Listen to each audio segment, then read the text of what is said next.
Coaster enthusiasts, listen up. We have a pretty huge problem on our hands.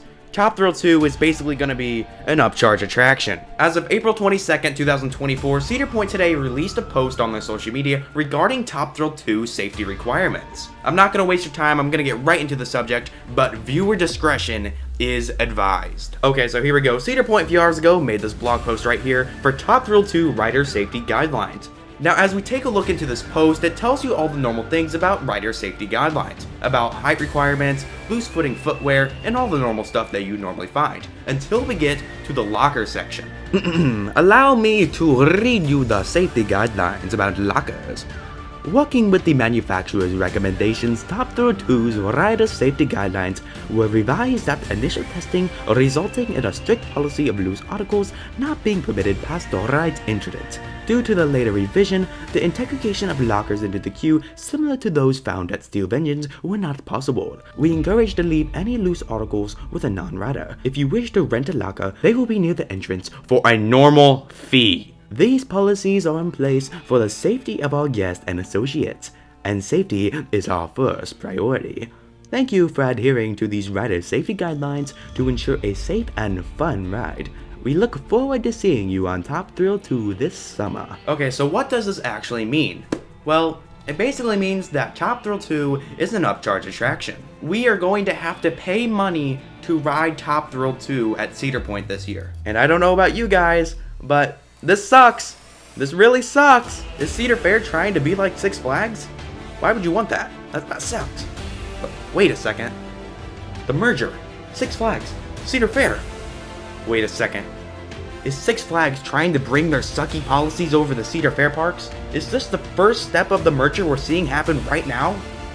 We could be on to something. Okay, we have to think happy thoughts. We gotta be positive. Surely Cedar Fair and Cedar Point didn't want this. They didn't want it to be like this. Something must have happened. Let's take another additional look to the post that I just read out aloud, because there might be a few clues in here that we can use to see what is up with Top Thrill 2. It says here in the first part of the post that working with the manufacturer's recommendations, Top Thrill 2's rider safety guidelines were revised after initial testing, resulting in our strict policy of loose articles not being permitted past the ride's entrance. So in this post right here, it's telling us that something happened in the ride's testing phase, meaning that before they started testing the ride, you were going to be allowed to bring your phone past this point into the ride's line. So let's think about it here. Let's say if we were allowed to bring loose articles beyond the entrance gate, like phones, wallet keys, into the line, and then put them into a locker or bin during the line queue, or put it into a bin on the other side of the station, and once we put all of our loose articles away, and then you would get on the ride and the train would go, why would that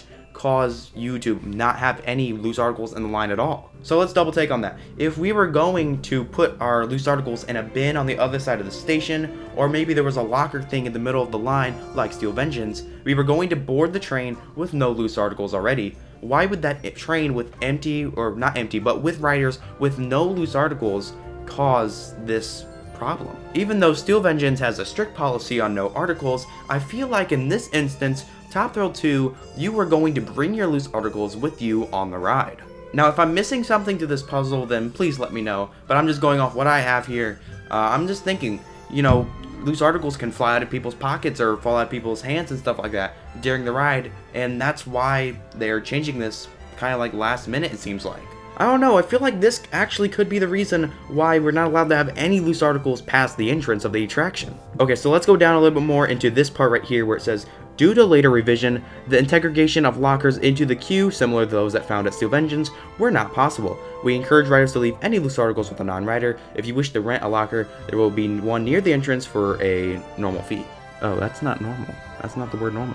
So I feel like what's actually happening here is that once they realize that, hey, we can't have loose articles into the line because it could fall out and hurt people, hit people and stuff like that, and they tried to add a Steel Vengeance style locker system into the line, but it was already too far into production and there was just no room for it. Meaning, I feel like that means that there was never going to be any locker system like Steel Vengeance in the Top Thrill 2 line, and it was going to be either bins on the other side of the station or just nothing at all. Now we got to think about it in Cedar Point's shoes. They didn't know this was going to happen, and they really didn't have time. They don't have time to really build a whole thing or a whole new like free locker system for like the ones at Steel Vengeance outside of the queue, because opening day is like 2 weeks. It's the 22nd right now, and they have 2 weeks basically until May 4th or something like that.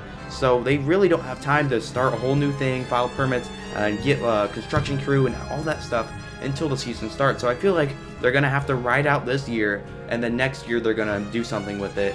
It just sucks for everyone. Even Cedar Point, they don't like it. This is not their fault, I would say. It's just a sucky moment, but this is just what we have to do with, and we're just gonna have to live with it.